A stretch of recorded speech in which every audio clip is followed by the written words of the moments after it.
आगे बढ़ते हुए वो खबर जिस पर अब देश के करीब 25 लाख छात्रों की निगाहें हैं, या फिर इससे ज्यादा भी समझ लीजिए, क्योंकि वो बच्चे भी जो नीट की तैयारी कर रहे हैं वो इस खबर पर अपडेट चाहते हैं और नजर बनाए हुए हैं। नीट यूजी मामले पर आज फिर से सुप्रीम कोर्ट में सुनवाई का दिन है। नीट रिजल्ट विवाद पर सुप्रीम कोर्ट में आज फिर से सुनवाई है। रिजल्ट को चुनौती देने वाली 3 याचिकाओं पर सुप्रीम कोर्ट में सुनवाई।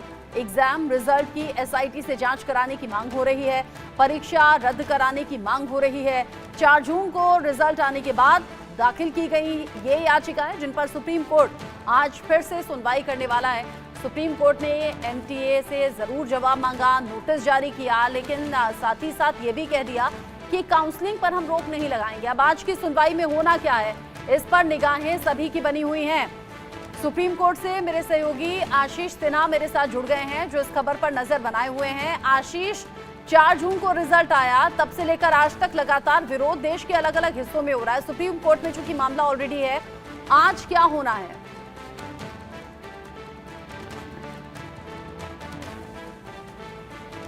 एनटीए के ऊपर है। एनटीए के ऊपर मैं इसलिए कह रहा हूं क्योंकि एनटीए ने कल दिल्ली हाई कोर्ट में कहा था कि वो सुप्रीम कोर्ट में एक याचिका दाखिल करेगा जिसमें देश के अलग अलग अदालतों में यानी कुल 7 हाई कोर्ट्स में जो मामला लंबित है उन सभी को एक साथ ट्रांसफर करके सुप्रीम कोर्ट के समक्ष लाया जाए और सुप्रीम कोर्ट इन मामलों की सुनवाई करे। तो एनडीए की तरफ से अगर ऐसी एप्लीकेशन फाइल होती है तो वो सबसे अहम हो जाएगा, क्योंकि देश के अलग अलग अदालतों में अगर मुकदमे चलेंगे, अलग अलग आदेश आएंगे तो छात्रों के बीच में भ्रम पैदा होगा। कुछ हाई कोर्ट से याचिका खारिज करेंगे, कुछ एक्सेप्ट करेंगे, तो ऐसे में छात्रों के मन में एक भ्रम की स्थिति हो जाएगी। बेहतर यही होगा कि एक अदालत इस मामले की सुनवाई करे। अब हम उन 3 याचिकाओं पर आते हैं। 3 याचिकाओं में से एक याचिका जो है वो फिजिक्स वाले अलक पांडे के ने दायर की है। अलक पांडे ने अपनी याचिका में काउंसलिंग पर रोक की मांग नहीं की है। अलक पांडे केवल एसआईटी जांच की मांग कर रहे हैं। तो अलक पांडे की याचिका को अलग कर देते हैं। अब बचती हैं 2 याचिकाएं जो नीट के अभ्यर्थियों की तरफ से दाखिल की गई हैं, जिसमें उन्होंने काउंसलिंग पर रोक की मांग की है, 4 जून के रिजल्ट पर रोक की मांग की है, 5 मई के परीक्षा को रद्द करने की मांग की है और नीट की परीक्षा को दोबारा कराने की मांग की है। तो ये जो 2 याचिकाएं हैं इन पर सुनवाई बेहद अहम हो जाएगी। तीसरी सबसे अहम बात, अब इसमें देखना यह होगा कि चूंकि सुप्रीम कोर्ट की वही बेंच है जिन्होंने इस मामले में नोटिस जारी किया था एनटीए को और ये कहा था कि आप 8 जुलाई तक इस मामले में जवाब दाखिल करें। तो क्या आज प्री पॉन्ड हियरिंग यानी जो 8 जुलाई को जो याचिका सुनवाई के लिए सूचीबद्ध है, क्या उसको जल्द सुनवाई की मांग को लेकर आज इनके वकीलों की तरफ से कहा जाता है? क्योंकि 4 हफ्तों का समय रचना एक बहुत लंबा समय है। इन 4 हफ्तों के दरमियान बहुत कुछ हो सकता है और अगर कहीं भी काउंसलिंग स्टार्ट हो गई, बच्चों को एडमिशन मिल गया, तो फिर वो रद्द नहीं होता इतनी आसानी से। तो कोशिश यही होगी कि वो जो हियरिंग 8 जुलाई को है उसे 25 जून या मुझे याद है आशीष, इससे पहले जब सुनवाई सुप्रीम कोर्ट में थी उस दिन भी आपने बोला था 8 जुलाई बहुत लंबा वक्त हो जाएगा, इस बीच काउंसलिंग पर रोक नहीं लगाई जाएगी। काउंसलिंग पर रोक से इनकार सुप्रीम कोर्ट ने कर दिया है, लेकिन हाँ, एनटीए को नोटिस दे दिया गया है जवाब इस पूरे मामले पर मांगने के लिए। अच्छा, इस तरह की केसेस में चूंकि आपने कहा डेट को प्रीपोन कराने की कोशिश होगी, इस तरह के केसेस में ऐसा होता है? कोई रेफरेंसेस ऐसे हैं आशीष क्या कि डेट प्रीपोन हो जाए? क्योंकि 8 जुलाई तक अगर चीजें ऐसे ही खुली छोड़ दी जाएं काउंसलिंग के लिहाज से, एडमिशन के लिहाज से, तो बहुत कुछ बच्चों के हाथ से निकल जाएगा। देखिए, दरअसल मुझे लगता है कि पहली सुनवाई में ही जो अभ्यर्थियों की तरफ से वकील पेश हो रहे थे वहां पर उनसे एक चूक हो गई। चूक ये हो गई कि अगर वो चाहते तो इस डेट को कम करा सकते थे, यानी 4 हफ्तों की मियाद को 1 हफ्ते या 2 हफ्ते में करा सकते थे। ऐसे कई मामले हैं रचना, कई सुप्रीम कोर्ट के फैसले हैं कि जहां पर अर्जेंसी के हिसाब से कोर्ट ने मामलों को प्रीपॉन्ड किया है, 1 या 2 दिन में भी जवाब मांगा है। तो अगर करने में सफल होते हैं, 1 हफ्ते का टाइम एनटीए को दिलवा देते हैं, क्योंकि याचिकाएं बहुत ज्यादा है, 14 से ज्यादा, 15 से ज्यादा याचिकाएं हैं। अगर हम देश के अलग अलग अदालतों में की बात करें, सुप्रीम कोर्ट में ही 7 याचिकाएं दाखिल हुई हैं। तो ऐसे में उनके लिए बेनिफिट ये होगा कि काउंसलिंग शुरू होने से पहले इस पूरे विवाद का निपटारा हो सकता है। लेकिन तय सुप्रीम कोर्ट को करना है कि क्या इस मामले में जल्द सुनवाई हो सकती है, यानी 28 से पहले एनटीए से जवाब मांगा जा सकता है या नहीं, और दूसरा, क्या एनटीए आज सुप्रीम कोर्ट मूव करेगा कि सभी याचिकाओं को एक साथ ट्रांसफर करके सुप्रीम कोर्ट उसकी सुनवाई करे।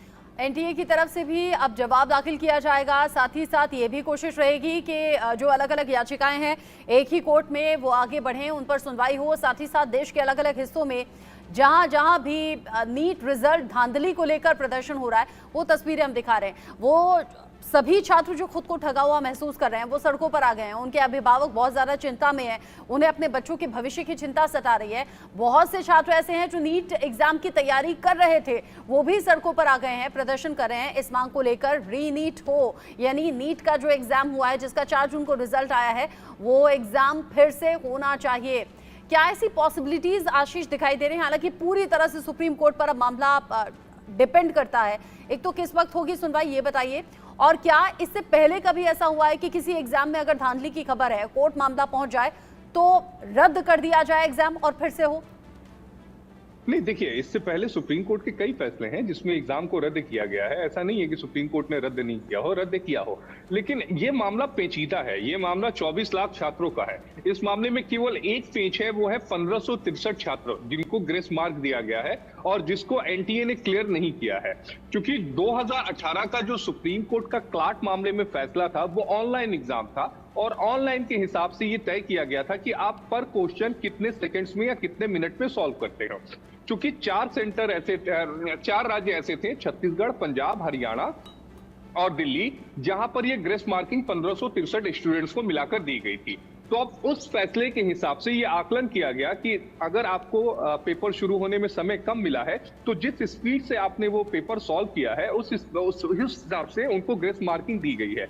इसीलिए एनटीए ये बताने में अभी तक सफल नहीं हुआ या खुलकर नहीं बता रहा है कि हमने ग्रेस मार्किंग कितनी दी, क्योंकि अब जो मेरी जानकारी है उसके हिसाब से यह है कि ग्रेस मार्किंग थोड़ी ज्यादा है और यही वजह है कि एनटीए खुलकर नहीं आ रहा है। तो मुझे लगता है कि एक ये पेच है जो सुप्रीम कोर्ट के सामने रहेगा, ये 1563, और उसके अलावा हरियाणा के झज्जर में जो 8 जो छात्र हैं जिन्हें सबसे ज्यादा हाई मार्किंग मिली है यानी 720 नंबर मिले हैं, ये 2 इश्यू सुप्रीम कोर्ट के सामने रहेंगे और इन्हीं को लेकर मुझे लगता है कि कोई हल निकलेगा। बाकी री एग्जाम हो इसकी संभावना बेहद कम है। और किस वक्त सुनवाई का वक्त आपने बताया आशीष? देखिए, तकरीबन 10 मुझे लगता है 11 बजे से पहले सुनवाई जो है वो शुरू हो जाएगी और बमुश्किल से मुझे लगता है कि 15 से 20 मिनट की सुनवाई चलेगी। अगर एनटीए की तरफ से एक एप्लीकेशन फाइल कर दी जाती है कि सारे मामलों को क्लब किया जाए, तो अब देखना ये होगा कि सुप्रीम कोर्ट को कितना ज्यादा कन्विंस कर पाते हैं जो याचिकाकर्ता के वकील हैं। क्योंकि अगर कन्विंस नहीं कर पाए रचना, तो इस बात को समझिए कि बहुत देर हो चुकी होगी और ये देर ऐसी होगी जिसकी भरपाई नहीं हो सकती, और जिस याचिका को दाखिल किया गया है जिस मकसद से, वो मकसद पूरा नहीं हो पाएगा। जुलाई में सुनवाई होगी तो फिर उसका कोई बहुत ज्यादा मायने नहीं रह जाएंगे अगर एक बार काउंसलिंग शुरू हो जाती है तो। आपने कहा हालांकि बहुत कम चांसेस हैं कि नीट का एग्जाम दोबारा हो। आप कह रहे हैं कि 10 बजे के आसपास इस मामले पर सुनवाई शुरू हो जाएगी। लेकिन आशीष, जो कुछ आपने सवाल उठाए जो कि नीट अभ्यर्थियों के जरिए उठाए गए हैं, नीट के वो स्टूडेंट्स जिन्होंने एग्जाम दिया है, वो कह रहे हैं 718 719 नंबर कैसे आ सकते हैं। ग्रेस मार्किंग का इसमें एक लॉजिक दे दिया गया, उस पर भी पूरी तरह से डिटेल रिपोर्ट अभी एनटीए की तरफ से आनी बाकी है। साथ ही साथ ऐसे 67 बच्चे जो नंबर 1 की रैंक हासिल कर गए पूरे 720 अंकों के साथ।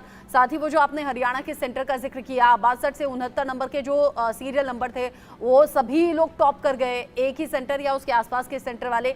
ये सब कुछ कोइंसिडेंस नहीं हो सकता। साथ ही सोशल मीडिया पर ऐसे बहुत से वीडियोस हैं जिनमें बच्चे अपनी शिकायत बता रहे हैं। वो बता रहे हैं कि हमारी उम्मीद थी हमारे इतने नंबर आए, लेकिन वो उम्मीद से कहीं कम आ गए। ये पॉसिबल नहीं हो सकता। एक बच्ची तो ये भी कह रही थी उसकी आंसर शीट फटी हुई, ये एक लॉजिक दे दिया गया। नहीं, जो आंसर शीट फटी हुई थी उसके बाबत भी एनटीए मुझे लगता है कि जल्द वो जवाब देगा। और एक इसी तरह का मामला इलाहाबाद हाईकोर्ट की लखनऊ बेंच में कल था जिसको मैंने कवर किया था। उसमें उस बच्ची को जो आंसर शीट थी वही नहीं दिया गया और जो रिजल्ट आया था उसकी कॉपी नहीं दी गई, जिस पर इलाहाबाद हाईकोर्ट ने जवाब मांग लिया है। लेकिन जो मेन कंसर्न यही है कि ये जो 2 सवाल है, चूंकि जितनी भी पिटीशंस फाइल हुई हैं, तकरीबन 15 से ज्यादा पिटीशंस मैंने पढ़ी हैं और जो एनटीए के वकील हैं उनसे भी मैंने बात की, तो ये 2 ही मसले हैं जिस पर पेच फंसा हुआ है। पहला कि हरियाणा के एक सेंटर से 8 टॉपर कैसे, और दूसरा कि ग्रेस मार्किंग का पैमाना क्या था। मुझे लगता है कि ग्रेस मार्किंग वाले मामले में जो एनटीए है वो इस मामले में फंसता हुआ नजर आ रहा है और इसी मामले को लेकर मुझे लगता है कि सुप्रीम कोर्ट जरूर एनटीए से सवाल करेगा। बाकी जो दूसरी प्लेयर्स है, अगर आप 4 जून के रिजल्ट को रद्द करने की मांग करें या फिर 5 मई को, तो उसकी पॉसिबिलिटी नहीं है, क्योंकि ज्यादातर छात्रों के ग्रीवांसेस जो हैं, जो ज्यादातर पिटीशंस फाइल की गई हैं, उसमें ग्रेस मार्किंग को लेकर ही सवाल उठाए गए। गए हैं। नजर आप रखिएगा आशीष, चूंकि अब थोड़ी देर बाद सुनवाई को लेकर अपडेट भी आपके जरिए दर्शकों तक पहुंचाएंगे। अभी के लिए आपका शुक्रिया। नीट एग्जाम में धांधली की जो बात सामने आ रही है और देश भर से जो स्टूडेंट्स इस मांग को लेकर सड़कों पर आ गए हैं, आपका अपना चैनल इंडिया न्यूज भी उन स्टूडेंट्स के अधिकार की आवाज उठा रहा है और ये चाहता है उन सभी स्टूडेंट्स के साथ इंसाफ हो जिन्हें ऐसा लग रहा है कि उनके साथ कुछ धांधली हो गई है, उनके रिजल्ट में गड़बड़ी हो गई है, उनके भविष्य के साथ खिलवाड़ हो गया है। इंडिया